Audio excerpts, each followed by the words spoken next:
Hello, bonjour sur Y'a quoi sur Netflix, c'est l'émission qui va tout simplement vous recommander des films sur Netflix. Bon, je veux pas faire le relou, hein, mais t'es un peu en retard quand même là. Bah quoi, ça va, on est le 3, le 4 mai, c'est pas la mort, hein. On est plus? Seigneur, protégez-moi. Regardez avec qui je travaille.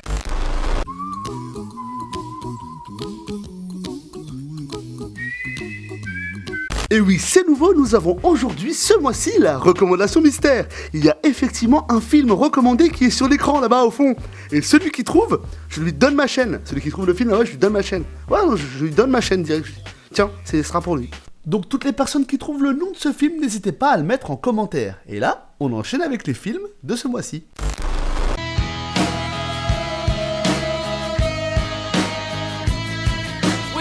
Et nous commençons cette vidéo avec des recommandations spatiales, car je vais tout simplement vous parler de Life et Gravity. Life est tout simplement le petit frère caché de Alien. Ryan Reynolds et Jake Gyllenhaal à l'affiche, et bien entendu, des trucs pas cool dans l'espace. Je vous fais pas un dessin.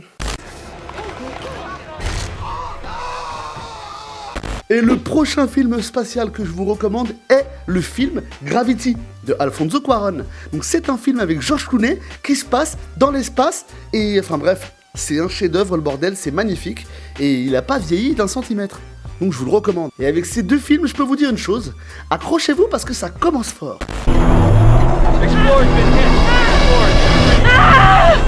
Les deux films suivants sont des films qui n'ont strictement rien à voir l'un avec l'autre. Le premier est un chef-d'œuvre, un film qui n'a pas récolté 1, 2 ou 3 Oscars, il en a récolté 4 et il s'agit de Birdman. Et mon deuxième film est All Day and the Night. Et j'ai fait une critique récemment sur ce film qui est sorti sur la plateforme Netflix il y a pas longtemps et je vous invite à aller le voir.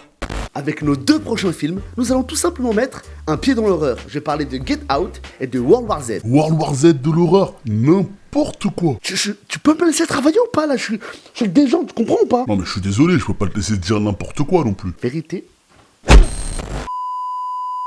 Évidemment, je ne présente plus Get Out, hein, c'est un sublime film réalisé par Jordan Peele. Qu'est-ce que je l'aime ce mec, c'est incroyable. Et le second est World War Z, un film de zombies avec Brad Pitt en tête d'affiche. Voilà, donc les deux sont sur Netflix et c'est franchement de très bons moments à passer, donc allez-y.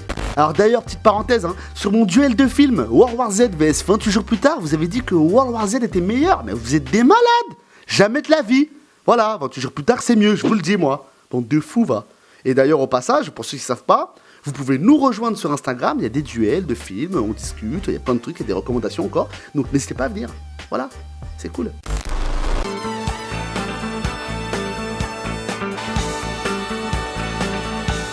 Que tout le monde garde son calme.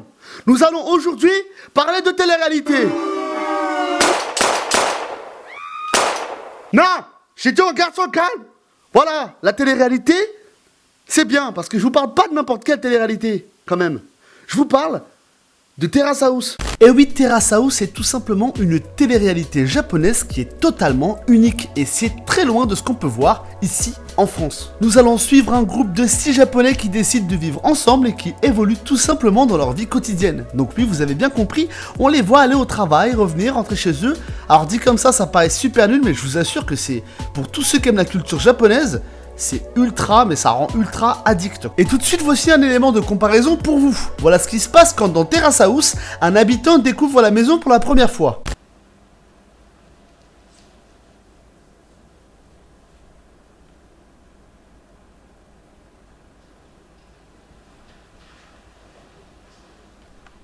Et ouais, c'est la culture japonaise. Bordel, j'adore ce pays. Je vous ai parlé de télé-réalité avec Terrace House, et bien on va rester dans la culture asiatique parce que j'ai envie de vous parler de drama. Eh oui, les dramas c'est cool. Ah, les dramas coréens. Et un peu de la même façon que Terrace House, ça rend totalement addict. Pour les connaisseurs, vous savez que de manière générale, le cinéma coréen est quelque chose d'incroyable. Eh bien, les dramas coréens le sont aussi. Pour toutes les personnes qui adorent les teenage movies, eh bien, bordel, vous allez être servis, car des histoires d'amour, l'évolution d'adolescence, ce genre de choses, il y en a par dizaines sur Netflix, et c'est vraiment d'un super bon niveau. Et si vous aimez en plus de ça la culture asiatique, bah alors là, vous allez péter les plombs. Et pour tous les autres qui sont pas spécialement fans de teenage movie, eh bien, tout simplement, je vous invite à aller voir Kingdom. Bah oui, j'en parle encore. Mais si vous êtes sur ma chaîne et que vous n'avez pas vu Kingdom, c'est très grave. Moi, je vous le dis. Et pour terminer, je vous recommande Stranger, qui est juste une série policière, mais Bordel, c'est génial. Il faut voir Stranger, je vous jure. La photographie, les dialogues, les décors, l'histoire, tout est parfait dans cette série. Et pour finir, je vous mets une chaîne qui parle que de drama et aussi un peu de K-pop. Hein. Donc pour tous ceux qui aiment cet univers, allez-y, c'est juste super cool. Gros big up à Sam et les dramas. On adore ce que tu fais, ton énergie, la totale. Continue comme ça. Merci. Bon, après, faut savoir que les dramas, c'est on aime ou on n'aime pas, hein. Ouais, je sais, mais moi, j'aime bien, c'est comme ça, j'aime bien les dramas, et puis de toute façon, on fait ce qu'on veut, ok? Et puis, ceux qui aiment pas, c'est ceux qui connaissent pas, parce que les dramas, c'est... Comment t'es revenu, toi? Eh, ça fait 2 fois que tu me fais ce coup-là, là! Eh ben, j'ai mes contacts, mon petit pote.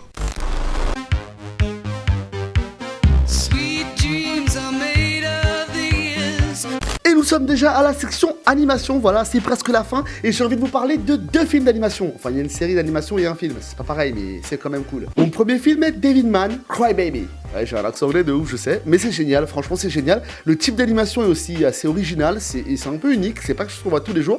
Et puis l'histoire est juste super cool. À l'époque où je l'avais vu, j'avais clairement kiffé, donc je vous le recommande. Et ma dernière recommandation de cette vidéo est tout simplement Cannon Buster. Cannon Buster, c'est beaucoup plus, comment dire, atypique, enfin non pas du tout justement, c'est plus basique, on est clairement sur un type de shonen classique, mais c'est vrai que la dernière fois que j'ai vu cette série, j'ai trouvé ça super cool, et je me suis dit, pourquoi pas la proposer, parce que ceux qui aiment les mangas vont être servis et vont kiffer, voilà, donc c'est une très bonne série d'animation, voilà.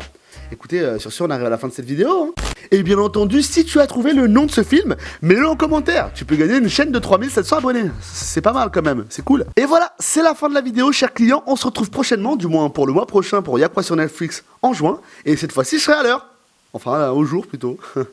Allez, salut.